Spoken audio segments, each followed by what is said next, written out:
Light heavyweight bout between Vitor Petrino, -110 for the debuter, +110 for Anton Turkalj. Over-under set at 1.5 rounds, -170 for the over, +170 for the under. The undefeated Vitor coming in here against the man who got fed to the wolves in his debut against Jelton Almeida and lasted a total of 4 minutes and 27 seconds. What do you got in this one? Yeah, Turkalj in the Contender Series, I thought he looked pretty decent early in the fight. Kind of slowed down a lot as the fight went on. Got the decision win. Gets into the UFC, and like you said, man, fed him straight to the wolves with Almeida. There was a few moments in that beginning of the Almeida fight. I thought, okay, maybe this kid is going to hang around and make Almeida fight deeper into this fight in the second and third round, but no, wasn't happening towards the end. His opponent's 7-0. Looks like 6 knockouts and 1 decision win. So he's going to hold a lot of power. I don't know. It's kind of hard to get a read on Turkalj because, I mean, like we talked about, man, he was fed to the wolves there against Almeida. You didn't really give him a shot to showcase what he's got at this level. I think, though, a guy like Petrino who has the real knockout power, who's going to find the chin, that's the type of guy I'm going to go with in this lower level, entry level fight into the UFC.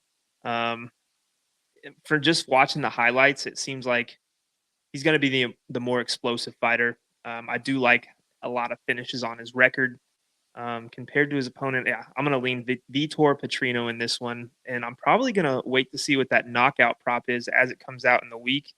But from what I've seen in highlights, man, he gets a lot of finishes and he does it quick.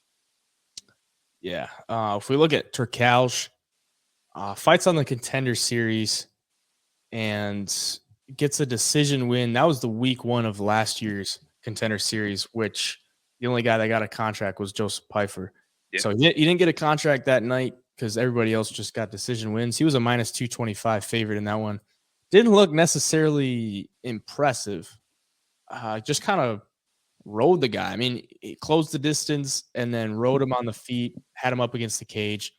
If he can take your back, he'll just kind of hold that body lock and just ride your back as long as you allow him to, really. And the guy he was fighting just kind of allowed him to and never really worked to separate, was just trying to stay on his feet.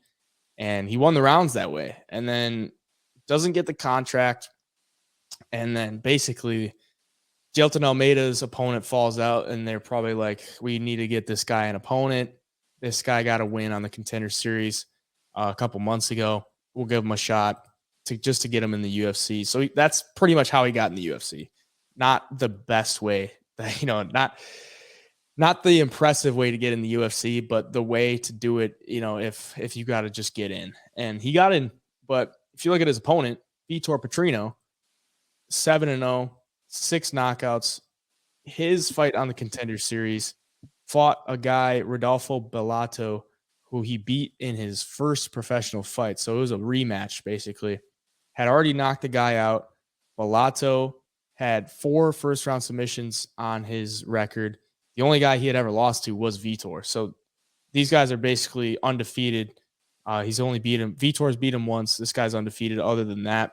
And both guys have all finishes, all in the 7 in the first round for Bellato. And then they rematch on the Contender Series.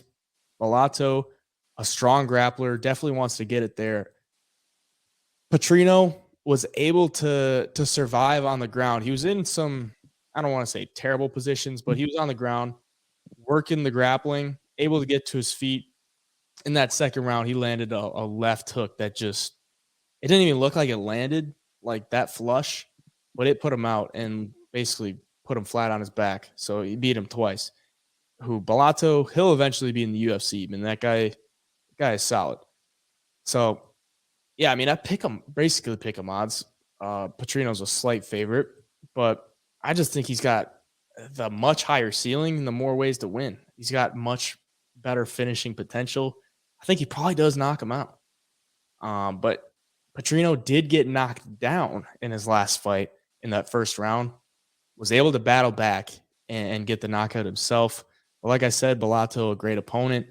This guy's powerful. He wings that left hook. It's like, you see Pereira throw that left hook all the time. Petrino throws that left hook all the time. Like he really goes for that left hook. Turkalj not going to be able to stand with this guy at all. At all. Nothing I've seen on film is ever going to tell me this guy is going to be willing to stand with Petrino. So he's going to have to shoot for takedowns. And what I've seen on film, this guy's takedowns are not strong at all. Like, he's not some relentless wrestler. He's more of a hold on to you guy kind of guy. And if you saw what we chose or what I chose last week with Gamrot and Turner, I like to go for the guy that has the finishing ability over the guy that just wants to hold on to you. So Right. I'm going to take Petrino in this one. I'm honestly surprised that he's not a bigger favorite. And the line is kind of moving towards Turkalj, which is very weird to me. Petrino was like minus 135 a day ago. Today he's minus 110. So I'm going to keep waiting. Maybe you get some plus money on Petrino making his debut. And Petrino just guys at this level, and not saying it's low level, but it's just kind of entry level into the UFC, your first, second fight. I always back the guy with the more killer instinct. In this fight, it's obvious. Petrino's got the killer instinct over Turkalj. So, yeah, man, the line's being so close right now. I think you could almost hammer Petrino, and I'm even going to sprinkle on knockout. Like you said, man, I'm surprised the line is moving away from him with just based on what you see in their highlight tapes and in their previous fights. Yeah, and if you don't know a lot about a guy, you see a Brazilian versus a guy from Sweden, who are you taking, man? Who are you taking?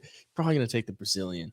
Yeah. A lot of underdogs or a lot of weird lines on this card. Like, I'm like, am I just way off, or are these just crazy good value plays? But yeah, that's definitely one of them.